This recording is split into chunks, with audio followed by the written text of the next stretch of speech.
دو issues ہیں. ایک تو میرے حلقے کا ہے.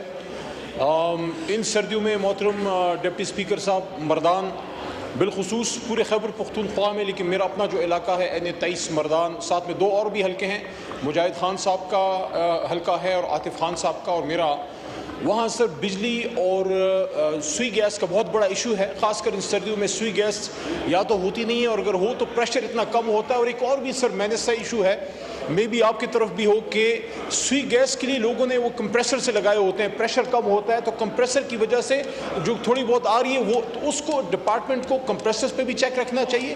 پریشر آپ پورا دیں گے تو اس سے کمپریسر کی ضرورت نہیں ہوگی. تو بہت زیادہ لوڈ مینجمنٹ ہے سوئی گیس کی، اور یہ جو ان انٹینشنل یا ان آئیڈینٹیفائڈ یا بغیر کی نشاندہی کے لوڈ مینجمنٹ ہوتی ہے، لوڈ شیڈنگ سوئی گیس کی خاص کر بہت خطرناک ہے.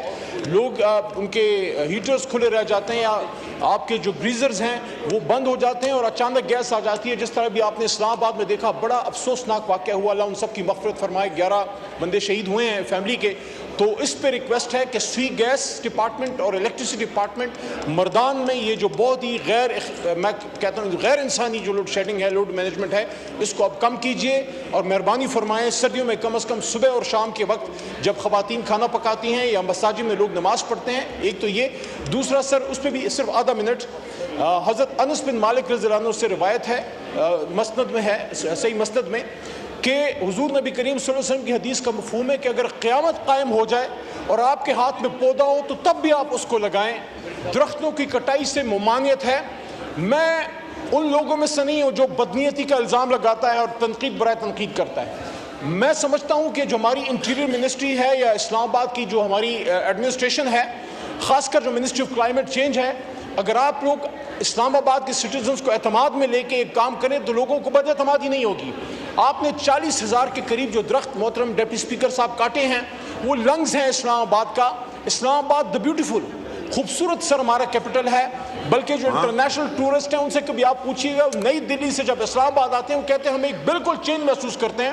تو خدا را اسلام آباد کو خوبصورت رہنے دیجئے. اگر آپ نے کوئی درختوں کی کٹائی کی ہے تو میری آپ کو سٹرونگ ریکمنڈیشن ہے کہ خدا را ایک کٹے ہوئے درخت کے بدلے میں 100 آپ پودے لگائیں، لیکن اس موسم میں نہیں، موسم بہار میں لگائیے. اور جو بھی آپ فیصلہ کریں اپنے سٹیزنز کو اعتماد میں لے کے کریں تاکہ لوگ آپ پہ بے جا تنقید بھی نہ کریں. اور اگر کوئی ٹریز ملبری کو آپ ریپلیس اگر کر رہے ہیں تو باقی جو 50 اور 100 سال کے پرانے درخت آپ نے پھر ان کو کیوں کاٹا ہے؟ ان بیچاروں کا کیا قصور ہے؟ تو میں سمجھتا ہوں آخری بات، منسٹر آف کلائمیٹ چینج یا انٹیریئر منسٹر صاحب یہاں آ کے اس صاحبان کو اعتماد میں لیں کہ کتنے درخت کٹے، کس کی اجازت سے کٹے، اور ملبری یعنی شہتوت کے علاوہ باقی کیوں کٹے، اور اب آپ کا پلان کیا ہے ان کو ریپلیس کرنے کا، کیونکہ اسلام آباد کی خوبصورت ہی اس کے درخت ہیں.